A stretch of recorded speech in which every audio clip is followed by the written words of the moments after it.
for a man who has grossly violated our constitution, whether we will stand up today to be counted as protecting and defending this constitution by sending home one Rigathi Gachagua, Honorable Speaker. I want to say I rise to the occasion today to do what is right and to reaffirm that oath that I took with the Bible in my right hand to obey, to defend, and to protect this constitution that we all sought to defend. And I call upon all of you, honorable members, to defend this constitution. Honorable members, for Kenyans around the country who watched in disbelief as the Honorable Rigathi Gachagua went to great length, and the Honorable Otiende Amolo told us this morning, if you have to spend 2 hours on national TV to defend corruption and tell the world how you are not corrupt, you are definitely corrupt. Honorable Speaker, the Deputy President with his legal team submitted their defense late at 4 p.m. this afternoon, imagining that we will not have the time to go through this voluminous document. If you go through what Rigathi Gachagua was telling you here, on Olive Garden Hotel, he claims that this hotel was sold by executors to a third party. Honorable Speaker, if you peruse through the documents, the third party that is said to have bought this hotel, Honorable Speaker, and allow me, Honorable Speaker, first to tell you that the joint executors of the will of the late Governor Nderitu Gachagua were Rigathi Gachagua, Advocate Njoroge Regeru, and one Mr. Mwai, who was said to have been his great friend, Mwai Madenge. And Honorable Speaker, if you read the report filed in court by the joint will executors, filed on the 27th of June this year, it says in the report that the joint will executors will make decisions independently of the beneficiaries and without influence from any beneficiary, except for one who is both a beneficiary and an executor. The joint will executors does not have the same attributes and mandates as for trustees, where beneficiaries would play a part assisting in decision making. What this is saying, Honorable Speaker, a document filed in court, is that Rigathi Gachagua, as a joint will executor, was also a beneficiary of the estate of his late brother. He was not only a joint will executor, he was also a beneficiary, and he was also a purchaser for value of the estate of his late brother. Olive Gardens is said to have been sold to one gentleman that many of us know, the Honorable Gishimu Githinji, the member for Gishugu, will tell you that the gentleman who is listed here as a purchaser for value for Olive Gardens, one Peterson Jomo Mushira, was a candidate in Gishugu constituency. He is a direct proxy of one Rigathi Geoffrey Gachagua. And Honorable Speaker, I must confess, and I am sorry to my friend Peterson because I know him. I just called him this afternoon when I saw this document. And I asked him whether TM Civil Engineering Limited is his company, and he confirmed to me it is indeed his company.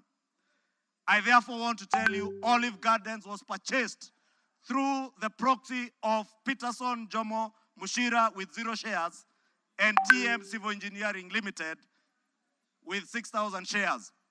Those who have visited the Annex House, the Office of the Deputy President, know this Jomo is a permanent fixture in the Office of the Deputy President, and therefore his direct proxy. Honorable Speaker, we are also told, Honorable Speaker, that these very hardworking young Kenyans, in the names of Keith Ikino Rigathi and Kevin Gachagua Rigathi, who are listed on the CR12 of the documents that were tabled this afternoon by Rigathi, are shareholders of Vipingo Beach Resort that owns the Vipingo property in Kilifi County, the one the Honorable Chonga was speaking about. Rigathi Gachagua told Kenyans on national TV that this property is still owned by the family and therefore is still part of the estate.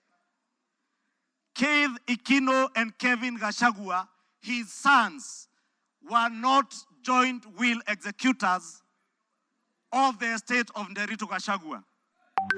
And the owners who are listed on this CR12 is Keith Ikino Rigathi, Kevin Gachagua Rigathi, and the estate of the deceased James Nderitu Gachagua. It is a rather ingenious way of trying to hide behind the estate of his late brother. And how shameful, Honorable Speaker, that the Deputy President of the Republic of Kenya would hide behind the veil of the estate of his late brother to disguise what is outright proceeds of crime, because he is a purchaser of this property, and that is why his two sons are listed as directors and shareholders of Vipingo Beach Resort. But he was on national TV telling Kenyans, this is a property that belongs to the family, and we have decided to keep it. This is a House of Records, Honorable Speaker, and it is good we gave the Honorable Rigathi Gachagua an opportunity to be heard so that we can expose his lies in broad daylight or this early in the evening. And I want to tell Kenyans and all of you members, save this country from this dark face, Honorable Speaker, honorable members. Save this country, Honorable Speaker. Honorable Speaker, because of time, I know there was alluding, Honorable Speaker, if you look at the time this company, Vipingo Beach Resort, was formed, it was founded on 5th August 2008. I would guess if Keith Gachagua is 31 years old today, at the time this company was registered, he was only 15 years old or 14 years old. He cannot have been listed as a director. His younger brother must have been 12 or 13. For heaven's sake, Deputy President, give some credit. Honorable Speaker, we also had the issue of shareholding, Honorable Speaker. And we were told that in our coalition agreements, Honorable Speaker, and you are then the leader of Ford Kenya, and you know you never subscribed to shareholding in our coalition agreements within Kenya Kwanza. Anybody who subscribed to the Kenya Kwanza coalition was subscribing not to shares, but to an ideology, a shared ideology, not shareholding, as Rigathi Gachagua wants Kenyans to believe. Honorable Speaker, let me finish by saying, Honorable Speaker, that the mountain is intact. The mountain is intact. The mountain is intact. The mountain is intact. The mountain is named after Kenya because it belongs to all the people of Kenya. We must end ethnic balkanization.